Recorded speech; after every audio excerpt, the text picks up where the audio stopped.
નમસ્કાર વિદ્યાર્થી મિત્રો, સેન્ટ ઝેવિયર શાળાના ઓનલાઈન ક્લાસમાં આપ સર્વેનું હાર્દિક સ્વાગત છે.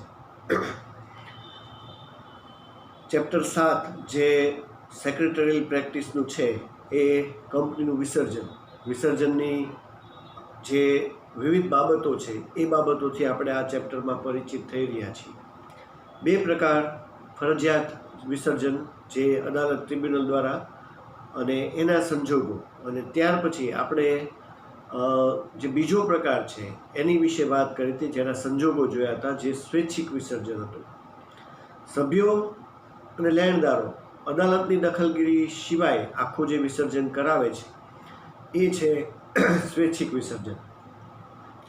તો આની અંદર 3 સંજોગો આપણે જોયા હતા: કંપનીની મુદ્દત, બનાવ અને ખાસ ઠરાવ. આ ત્રણેય સંજોગો સ્વૈચ્છિક વિસર્જનના છે, પણ જેમ વ્યાખ્યા અર્થમાં સ્પષ્ટ કરેલું છે કે આ લેણદારો અને સભ્યો વિસર્જન કરાવી શકે છે.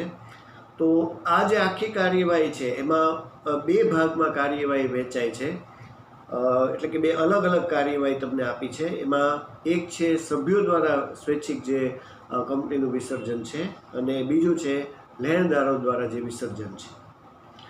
તો એ મુજબ હવે આપણે આજે આગળ વધીએ છીએ. અહીંયા સભ્યો દ્વારા જે સ્વૈચ્છિક વિસર્જન છે એની વિશે વાત કરીએ છીએ. એનો અર્થ અને એની આખી કાર્યવાહી જે તમને આપેલી છે એ ઉપર આપણે આગળ વધીએ છીએ. વિદ્યાર્થી મિત્રો, ટેક્સ્ટબુકમાં ખાસ ધ્યાન આપજો. સભ્યો દ્વારા સ્વૈચ્છિક વિસર્જન. સ્વૈચ્છિક વિસર્જન જે લેણદારો અને સભ્યો અદાલતની દખલગીરી વગર જે આખું કરે છે, બરાબર, જે પ્રક્રિયા છે, અને એ સ્વૈચ્છિક એટલે કે ફરજો કહેવાશે. પણ એમાં સભ્યો જો માત્ર લેણદારો નહીં, સભ્યો વિસર્જન કરાવવા માંગતા હોય તો એ સભ્યો દ્વારા સ્વૈચ્છિક વિસર્જન કહેવાશે, અને લેણદારો વિસર્જન કરાવવા માંગતા હોય તો એ લેણદારો દ્વારા વિસર્જન સ્વૈચ્છિક કહેવાશે. એટલે અહીંયા બે અલગ અલગ પોઈન્ટ આપેલા છે, જેમાં આપણે આજે જોઈએ છીએ સભ્યો દ્વારા સ્વૈચ્છિક વિસર્જન. અને પહેલાં આ વિસર્જનનો અર્થ સમજી લઈએ છીએ. તો આનો અર્થ જે છે એ છે કે કંપની સદ્ધર હોય આર્થિક રીતે, અને સભ્યો સ્વેચ્છાપૂર્વક કંપનીના લેણદારોને જણાવ્યા સિવાય, જો અહીંયા આગળ જે વ્યાખ્યા હતી સ્વૈચ્છિકની હતી વિસર્જન જે સ્વરૂપે કે એમાં લેણદારો અને સભ્યો અદાલતની દખલગીરી વગર આ કરે છે, પણ સભ્યો જો વિસર્જન કરાવવા માંગતો હોય તો અહીંયા કીધું છે કે કંપની સદ્ધર હોય, બરાબર, કંપનીની પરિસ્થિતિ સારી હોય, આર્થિક રીતે સદ્ધર છે. અને હવે જો પરિસ્થિતિ સારી છે, આર્થિક રીતે કંપની સદ્ધર છે, તો એનો અર્થ એવો થયો કે એમાં લેણદારોની જરૂર નથી, કારણ કે દેવું નથી કંપની ઉપર. એ સ્વરૂપે સભ્યો સ્વેચ્છાપૂર્વક કંપનીના લેણદારોને જણાવ્યા સિવાય કંપનીને ફડચામાં લઈ જવાનો ઠરાવ કરે તો એને સભ્યો દ્વારા સ્વૈચ્છિક વિસર્જન કહેવાશે. એટલે કે આ પોઈન્ટ એવું કહે છે કે આમાં લેણદારોને પણ જાણ નથી કરવામાં આવતી. શું કામ? કારણ કે કંપની સદ્ધર છે. સદ્ધર એટલે આર્થિક રીતે કંપનીની સ્થિતિ સારી છે, કંપનીને કોઈ દેવું નથી, અને દેવું નથી એટલે કંપનીના કોઈ લેણદારો નથી, એમને કાંઈ ચૂકવવાનું નથી થતું. છતાં પણ વિસર્જન જે છે એ કરવા માગતા હોય સભ્યો, તો એમાં એ લેણદારોને નથી જણાવતા, અને આખી પ્રક્રિયા મુજબ કંપનીને ફડચામાં લઈ જવાનો ઠરાવ કરીને જ સ્વૈચ્છિક વિસર્જન કરે છે. પણ એ માત્ર સભ્યો દ્વારા વિસર્જન કહેવાશે, જે સ્વૈચ્છિકનો પ્રકાર છે. બરાબર, તો આ એનો અર્થ થઈ ગયો. જે તો સ્વૈચ્છિક વિસર્જનની વ્યાખ્યા થોડી બદલાય. આ સભ્યો દ્વારા સ્વૈચ્છિક વિસર્જન છે, એટલે આમાં લેણદારો નથી આવતા, ઓલામાં અદાલતની વાત નથી આવતી. તો આ બાબતે અહીંયા સામાન્ય સભા સંચાલકોની યોજાય છે, અને એમાં એમણે એક જાહેરનામું બતાવવું પડે છે, જેને કહેવાય છે સદ્ધરતાનું જાહેરનામું. બરાબર, એ વિશે આપણે આગળ વાત કરીએ છીએ. સદ્ધરતાનું જાહેરનામું કાર્યવિધિમાં આવે જ છે. તો સંચાલકોએ આ એક જાહેરનામું તૈયાર કરવું પડે છે, જેનું નામ છે સદ્ધરતાનું જાહેરનામું, કારણ કે કંપની સદ્ધર છે. આ થઈ ગયું 1 માર્ચનું સ્વૈચ્છિક, પણ સભ્યો દ્વારા જે સ્વૈચ્છિક વિસર્જન ખર્ચો છે એની વ્યાખ્યા, એનો અર્થ. તો આ તમારે 1 માર્કમાં યાદ રાખવાનું છે. આ આખી જે છે એ કાર્યવાહી છે, જે સ્વરૂપે આ આખી કાર્યવાહી જે ચાલે છે એમાં સભ્યો કઈ રીતે વિસર્જન કરે છે એની સંપૂર્ણ વિધિ, જે કાર્યવિધિ કહેવાય છે, એ અહીંયા આપેલી છે. ટૂંકમાં ફડચાની પણ સભ્યો દ્વારા ફડચો કે વિસર્જનની આખી કાર્યવિધિ છે એ તમને હવે નેક્સ્ટ આપેલી છે. અને આ કાર્યવાહી મુજબ સભ્યો લેણદારોને જાણ કર્યા વગર જ આખી કાર્યવાહી કરે છે અને પછી કંપની વિસર્જિત થાય છે. એ કાર્યવાહીના એક પછી એક પોઈન્ટ આપણે જોઈએ છીએ. સભ્યો દ્વારા સ્વૈચ્છિક વિસર્જનની કાર્યવાહી. પહેલો પોઈન્ટ છે સદ્ધરતાનું જાહેરનામું, જે હમણાં અર્થમાં પણ પહેલી જ વ્યાખ્યામાં શરૂ થાય છે કે કંપની સદ્ધર હોય. આ સંચાલકોએ બનાવવું પડે છે, જે તૈયાર કરવું પડે છે સંચાલકો, અને સદ્ધરતાનું જાહેરનામું કહેવાય છે. આનો અર્થ એવો થયો કે આ અર્થ જ જે આખો સ્વૈચ્છિક વિસર્જન સભ્યો દ્વારા છે એનો એવું કહે છે કે કંપની સદ્ધર છે. એટલે જ સંચાલકોએ સદ્ધરતાનું જાહેરનામું બનાવવું પડે છે, કારણ કે લેણદારોની દખલગીરી નથી, લેણદારોને તો ઇન્વોલ્વ કર્યા જ નથી. એમને જાણ કર્યા વગર આ આખી કાર્યવાહી થતી હોય છે. તો લેણદારો નથી એટલે કંપની સદ્ધર તો છે તે સ્પષ્ટ થઈ ગયું. એટલે આર્થિક પરિસ્થિતિ સારી છે. હવે એ માટે સંચાલકો જે છે એ એવું એક જાહેરનામું બનાવશે કે કંપનીની પરિસ્થિતિ સારી છે, તો એ માટે એ લોકો રજિસ્ટ્રાર સમક્ષ આ આખું સદ્ધરતાનું જાહેરનામું બનાવશે અને એ રજિસ્ટ્રાર સમક્ષ નોંધાવવું પડશે એમણે. હવે ખ્યાલ આવી ગયો કે સદ્ધરતાનું જાહેરનામું એટલે કંપનીની ઉપર કોઈ દેવું નથી, ટૂંકમાં કંપની કોઈ લેણદાર નથી, એટલે કંપની આર્થિક રીતે સદ્ધર છે અને એટલે જ આ સદ્ધરતાનું જાહેરનામું બને છે. એ બાબતે એને નોંધાવવું પડે છે રજિસ્ટ્રાર સમક્ષ. સોગંદનામું એ એકચ્યુઅલી એક સોગંદનામા ઉપર આખું જાહેરનામું જે છે એ તૈયાર કરાવવું પડે છે. આ સંચાલકોની જ ફરજ રહેશે, સંચાલકો આ કરાવશે. ટૂંકમાં જેમ એફિડેવિટ છે એ જ રીતે આ સદ્ધરતાનું જાહેરનામું એ જ રીતે તૈયાર કરવું પડે છે. સંચાલકો કાયદા મુજબ જો આ જાહેરનામું સદ્ધરતાનું તૈયાર ન કરે, એ બાબતે આખી કાર્યવાહી જે છે ફડચાની એ રદ બાતલ થઈ શકે છે. એટલે આવી પરિસ્થિતિમાં જો સભ્યો વિસર્જન કરાવવા માંગતા હોય તો એ લોકોએ પહેલાં સંચાલકોને આ સ્પષ્ટ જણાવવું પડે કે સભ્યો વિસર્જન કરાવવા માગે છે. એટલા માટે પહેલી પરિસ્થિતિ મુજબ કે કંપની આર્થિક રીતે સદ્ધર છે છતાં પણ સભ્યો વિસર્જનની માગણી કરે છે, તો આ જાહેરનામું સંચાલકોએ તૈયાર કરી અને એને નોંધાવવું પડે. જો એ તૈયાર નથી કરતા સદ્ધરતાનું જાહેરનામું તો કાર્યવાહી રદબાતલ થઈ જશે. બરાબર, પહેલું કાર્યવાહીનો પહેલો પોઈન્ટ આ સદ્ધરતાનું જાહેરનામું. હવે આ કાર્યવિધિના આગળના પોઈન્ટ આપણે જોઈએ છીએ. હવે આવશે ઠરાવ. અહીંયા કારણ કે આ તો કંપનીની જ આખી વિસર્જનની પ્રક્રિયા છે એટલે સભાઓ યોજાશે. સભાની અંદર જ આ બાબતે થશે. અહીંયા સભ્યોની સામાન્ય સભા એ સંચાલકો બોલાવે છે. બરાબર, સામાન્ય સભાની અંદર જ આખી ફડચામાં લઈ જવાનો એ ઠરાવ પસાર થાય છે. ઠરાવ વિશે આપણે જાણીએ છીએ. સંચાલકો આ સામાન્ય સભાની અંદર ઠરાવ કરશે.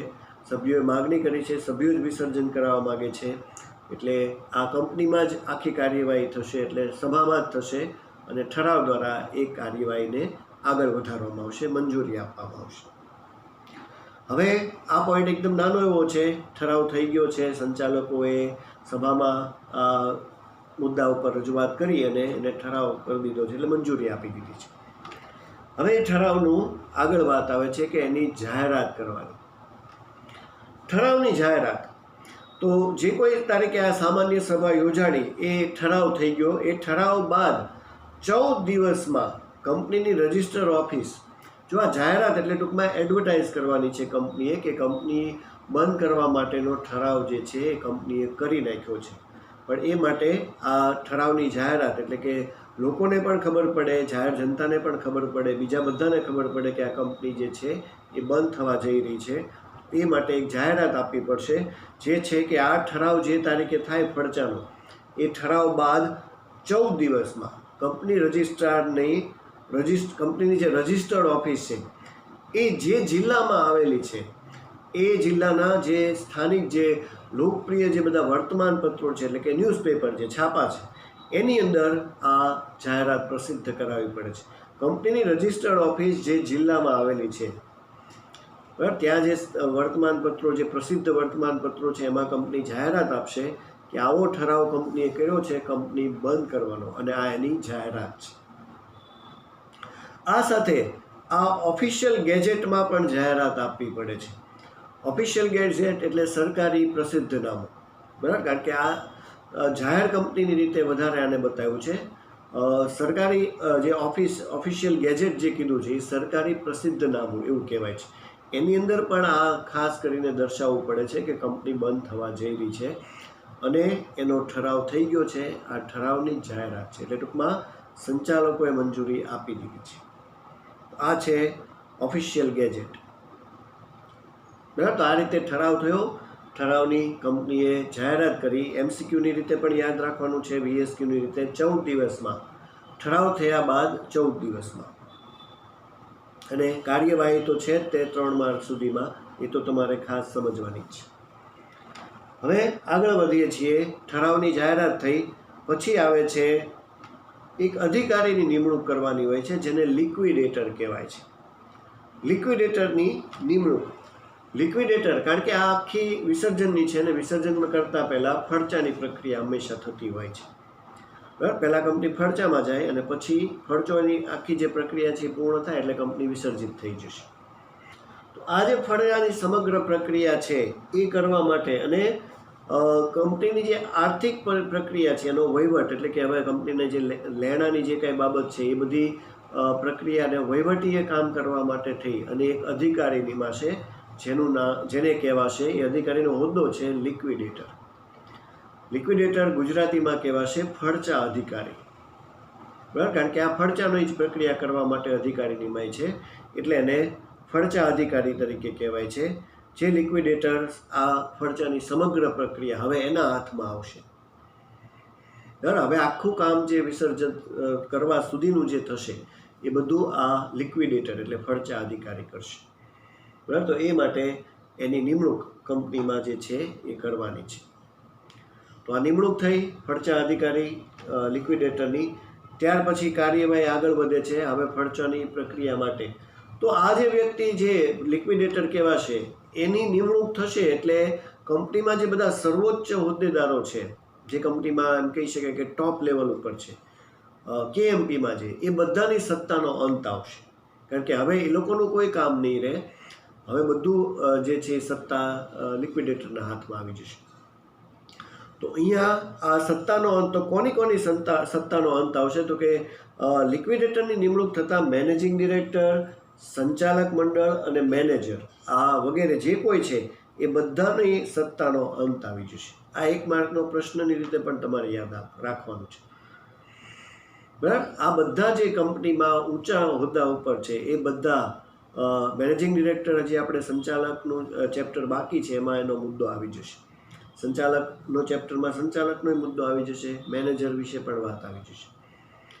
બરાબર, તો આ રીતે આ લિક્વિડેટર નિમાશે જેની નિમણૂક થઈ એટલે કંપનીમાં જે બધા હોદ્દેદારો છે એની કોઈ સત્તા નહીં રહે. હવે બધી સત્તા લિક્વિડેટરના હાથમાં છે અને એણે જ આખી આ ફડચાની પ્રક્રિયા કરવાની છે.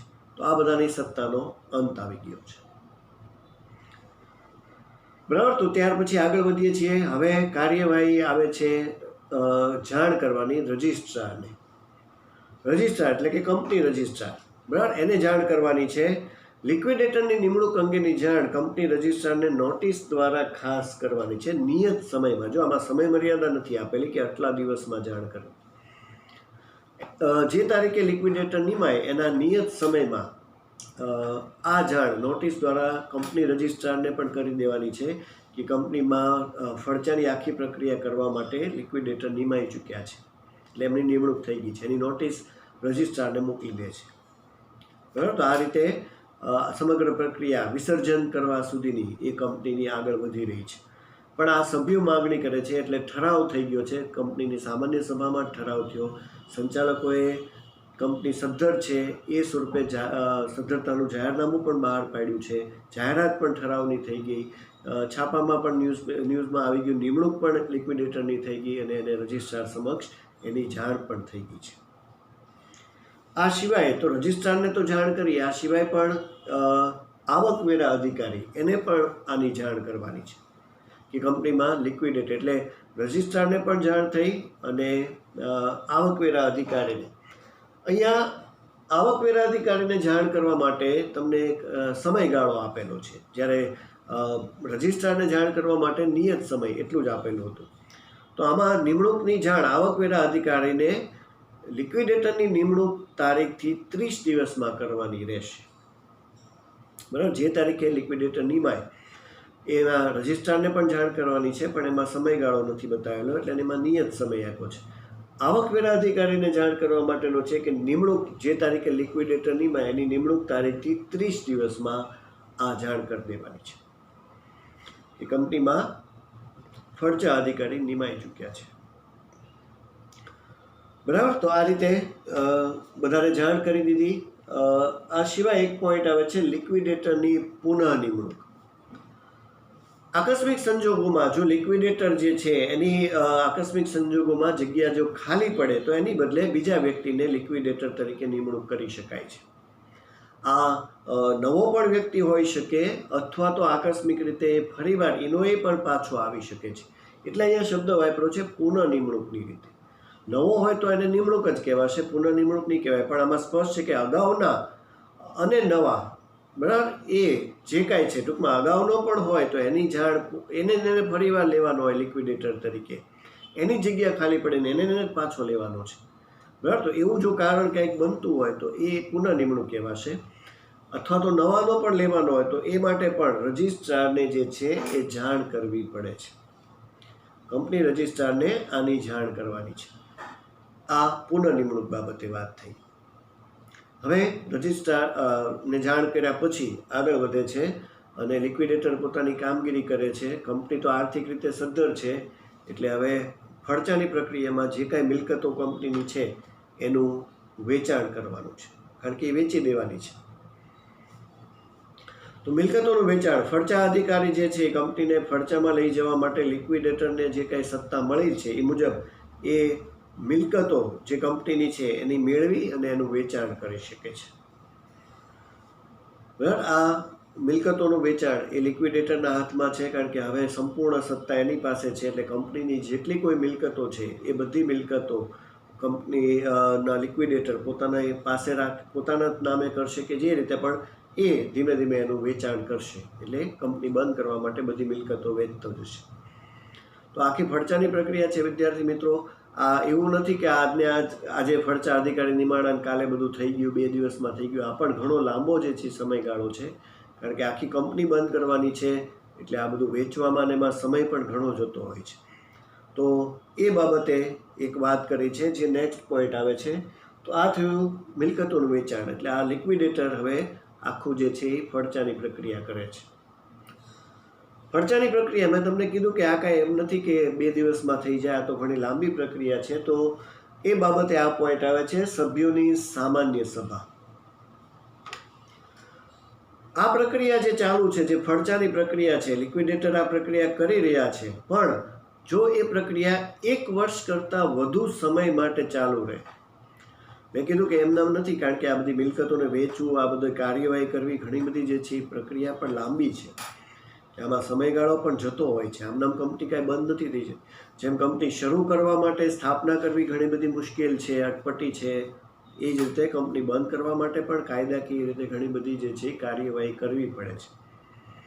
તો ફરજાની પ્રક્રિયા શરૂ થઈ ગઈ છે, લિક્વિડેટર પોતાની રીતે કામ કરે છે, પણ બની શકે કે એમાં સમયગાળો વધતો જાય છે. અને અહીંયા આ સભાનું આયોજન માટે સ્પષ્ટ કીધું છે કે જો 1 વર્ષથી પણ વધારે સમયગાળો કે એથી પણ વધારે સમયગાળો આ પ્રક્રિયાનો ફરજાનો શરૂ રહે, તો વર્ષ જે પૂરું થાય ફરજાની પ્રક્રિયાને, ત્યારે જે લિક્વિડેટર છે એણે દર વર્ષે, એટલે જ્યારે વર્ષ પૂરું થયું ત્યારે દર વર્ષને અંતે આ સભ્યોની એક સામાન્ય સભા જે છે એ બોલાવવી પડે છે અને એમાં આ ફરજાની બધી જાણકારી આપવી પડે છે સભ્યોને. એકચ્યુઅલી આ સભાનું આયોજન એટલા માટે જ થાય છે કે આ 1 વર્ષ, ઘણીવાર 2 વર્ષ, 3 વર્ષ પણ થઈ જાય છે. કંપનીની મિલકતો જાજી હોય, વેચવાની હોય તો વાર લાગે છે. એટલે પણ જો વધારે વર્ષ થતા હોય તો જે વર્ષ છે, માની લો કે આપણે 3 વર્ષ ધારીએ તો પહેલું વર્ષ પૂરું થયું એટલે દર વર્ષે લિક્વિડેટર સભ્યોની સભા બોલાવશે અને એમાં ફરજાની જે કાંઈ એણે કાર્યવાહી કરી છે એની જાણકારી આપશે. બરાબર, તો આ રીતે ફરજાની પ્રક્રિયાને ટૂંકમાં સમયગાળો લાંબો પણ થઈ શકે છે, એવું પોસિબલ છે. પણ હવે બધું જે છે મિલકતોનું વેચાણ થઈ ગયું છે, ફરજાની આખી પ્રક્રિયા લિક્વિડેટરે પૂર્ણ કરી છે અને તમને ખ્યાલ છે કે જ્યારે ખર્ચો પૂર્ણ થશે એટલે કંપનીનું વિસર્જન થશે. તો છેલ્લો પોઈન્ટ જે આ સંપૂર્ણ કાર્યવાહી કે કાર્યવિધિનો છે એ છે વિસર્જન. એ 11 મુદ્દા છે જે કંપની વિસર્જિત કરવા સુધી લઈ જાય છે. હવે ફડચાની જે આખી પ્રક્રિયા છે એ ફડચા અધિકારીએ પૂર્ણ કરી છે, એટલે એનો એક અહેવાલ, આમ તો દર વર્ષે જે સભા બોલાવે છે એમાં તો એ પોતાની રીતે સભ્યોને રજૂઆત કરતા જ રહે છે, પણ હવે તો પૂર્ણ થઈ છે પ્રક્રિયા, એટલે એ જે આખી એણે પ્રક્રિયા કરી એનો એક રિપોર્ટ એ એણે તૈયાર કરવો પડે અને હિસાબો પણ રજૂ કરવા પડે છે કે આમાં કેટલો ખર્ચ થયો, જે કાંઈ બાબત હોય, શું શું એણે કામગીરી કરી, એનો અહેવાલ અને હિસાબો રજૂ કરે છે. આ બધું સભ્યોની સભા બોલાવીને જ થતું હોય છે. એટલે નિયમિત સભ્યોને જાણ થતી રહે કે આ લિક્વિડેશનની પ્રક્રિયા જે છે કઈ રીતે ક્યાં પહોંચી છે. તો આખું લિક્વિડેશન એટલે કે ફડચો કહેવાશે, એટલે જ આ અધિકારીનું નામ લિક્વિડેટર છે. બરાબર. હવે લિક્વિડેટરે પોતાની કામગીરી પૂરી કરી એટલે એણે આખો જે અહેવાલ છે સભાનો, જે એણે સામાન્ય સભામાં સભ્યો સમક્ષ તો રજૂ કર્યો, પણ હવે એણે એના ઉપરી અધિકારી જેને ઓફિશિયલ લિક્વિડેટર એને મોકલી દેવાનો છે.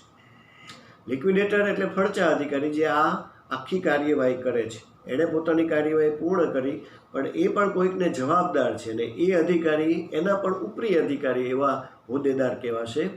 તો એને અહીંયા શબ્દો વાપર્યા છે ઓફિશિયલ લિક્વિડેટર. બરાબર. તો આ અધિકારી ઉપરાંત પોતાના જે ઉપરી અધિકારી છે એને પણ આ અહેવાલ મોકલશે કે મેં આખી કાર્યવાહી પૂર્ણ કરી છે, સભ્યોને પણ જાણ કરી દીધી છે, આ અમારો અહેવાલ છે, એટલે રિપોર્ટ રાઇટિંગ છે. બરાબર. હવે ઓફિશિયલ લિક્વિડેટરનું કામ આવશે, કારણ કે લિક્વિડેટરે કામ પૂરું કર્યું એટલે ઓફિશિયલ લિક્વિડેટર આ આખો અહેવાલ છે એ પોતાની રીતે પોતાની બધી બાબતો જે છે એની ચકાસણી કરશે કે લિક્વિડેટરે બધું બરાબર કર્યું છે કે નહીં. એની આખી મુજબ પોતાનો જે પોઈન્ટ છે એટલે મત છે એ હવે ટ્રિબ્યુનલને જણાવશે, એટલે કે ખાસ અદાલત. જો આમ તો આમાં આગળ કીધું વ્યાખ્યામાં કે આમાં અદાલતની દખલગીરી સિવાય થાય છે.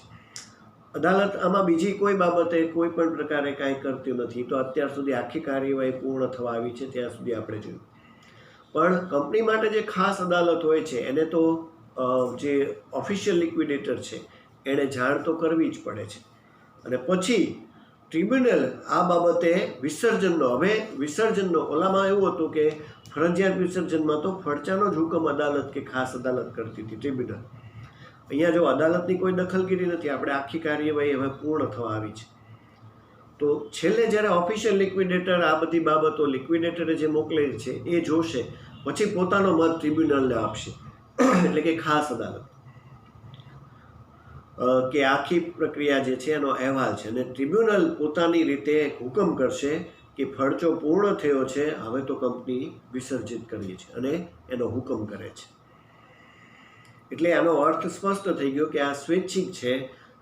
સભ્યો અને લેણદારોનો જે આપણે બાકી છે, પણ આમાં સભ્યોએ પોતાની રીતે સદ્ધર કંપની છે છતાં પણ કંપની બંધ કરવા માટેની વાત કરી છે. તો છેલ્લે એક ટ્રિબ્યુનલનો ઉલ્લેખ ખાલી એટલો આવશે કે આખી જે પ્રક્રિયા પૂર્ણ થાય પછી ઓફિશિયલ લિક્વિડેટર જ્યારે જાણ કરશે ત્યારે માત્ર ટ્રિબ્યુનલ હુકમ કરશે કે આ કંપની વિસર્જિત કરી નાખો અને કંપનીનું વિસર્જન થશે. તો આ હુકમ પૂરતું ખાલી એટલું એમનું રહે છે.